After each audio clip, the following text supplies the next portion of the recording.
Panasonic Lumix DMC LX5, a 2010 10 megapixel compact fixed zoom lens camera. Hang around and I'll tell you why I think this is a fantastic camera to own in 2018. The LX5 is a fixed zoom lens camera with lots of manual controls. When it was released, it was intended to be something that you might carry if you were a DSLR shooter but wanted to have something a bit more compact.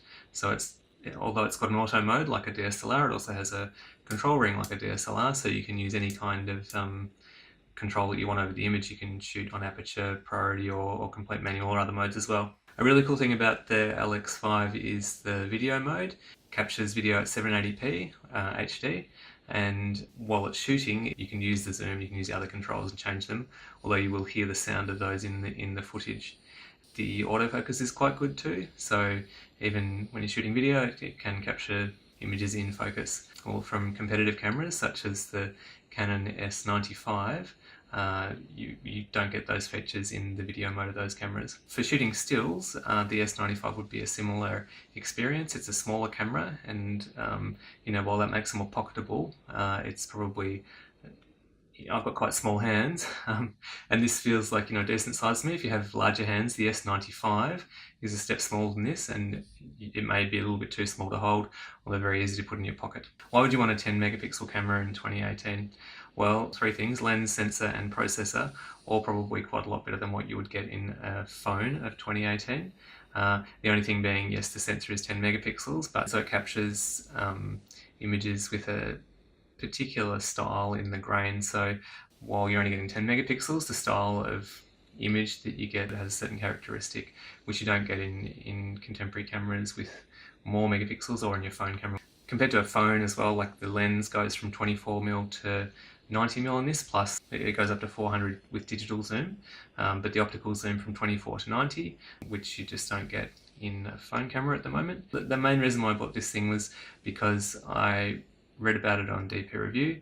There's a photographer in the States who I'll link to below. She uses this camera and cameras of this vintage to create really, really amazing, beautiful, very instant looking images. And they have that kind of instant look because pixel count is lower, I think, and the image quality is a little bit more rough. And so they've got a little bit more character, which you just don't get from the very smooth, beautiful, perfect setup of most contemporary cameras. I'm a hobby photographer. I'm really a visual and graphic designer, and so I'm not going to give you all the technical specs. Again, I'll link to what I think are good videos on technical specs on this thing. But as a hobby or enthusiast photographer who knows how to use aperture, it's a really, really fun camera to use. Very easy to walk around with and just pull out and take photos. It has the controls that you need, and they're easy to use. The user experience of the thing is great in terms of it has the right number of dials, not too many, not too few, and the on-screen user experience is easy to follow. Well, not really particularly beautiful, but it's all there. And I've just been really, really happy with the images I'm getting out of this thing. It's a very fun way to shoot photos and makes me feel a little bit more into it than what I would be if I was just using my phone to take photos. And also the bonus of having the video, very, very capable video mode within this is excellent, albeit only at 780p.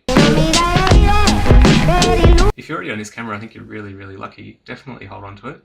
Hopefully it's still working great for you. Mine is. I bought it secondhand in late 2017. It was in very good condition and works really, really well. I think if you've got it, hang on to it. Unless you're over it. I mean, people do move on with their tech and their cameras. They're into other things, but you won't get much for it on Gumtree, so I would probably just hold on to it if I were you and enjoy getting what you can get out of this camera, which is a lot. Okay, so if you were in the market for an older digital camera and you're interested in getting one that was CCD sensor and you were okay with it being 10 megapixel, I think this is the best one to get, definitely. The only clear alternative that I see would be a Canon S95.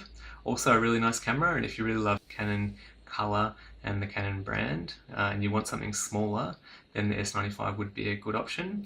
But for everyone else, and if those things are not important to you, then LX5 is the way to go. It's a fantastic, fun, small camera with lots of manual control or automatic shooting, and the images you get out of it have got a very cool character. They're not super high megapixel count, but they can be very sharp. It has a Leica lens, or like a branded lens, and it's a lot of fun to shoot with. So should you buy it? Definitely.